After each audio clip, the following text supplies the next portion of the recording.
বিশ্বের সবচেয়ে বড় মুসলিম সংখ্যাগরিষ্ঠ দেশ ইন্দোনেশিয়া ইসরায়েলকে রাষ্ট্র হিসেবে স্বীকৃতি দিতে প্রস্তুত বলে জানিয়েছে।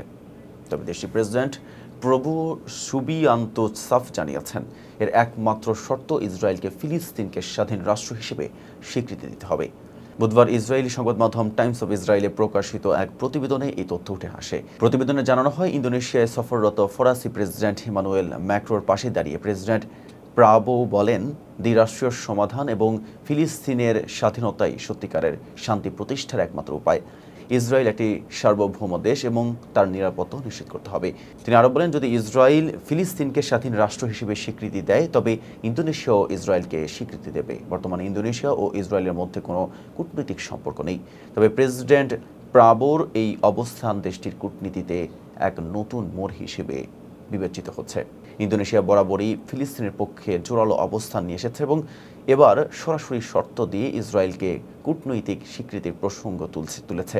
এদিকে ফরাসি প্রেসিডেন্ট ম্যাক্রো জানিয়েছেন, তার দেশও ফিলিস্তিনকে স্বাধীন রাষ্ট্র হিসেবে স্বীকৃতি দেওয়ার সিদ্ধান্তে কার্যকর করতে যাচ্ছে।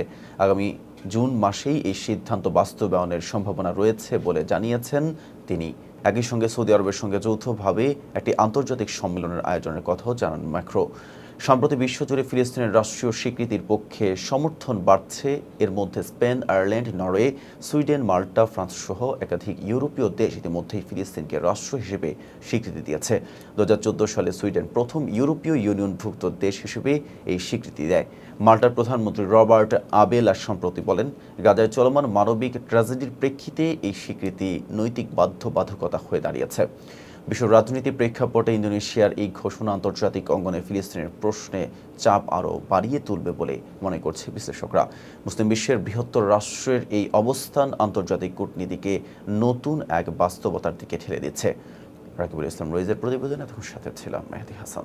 ফেজা বিপুলের সাথে থাকার জন্য ধন্যবাদ।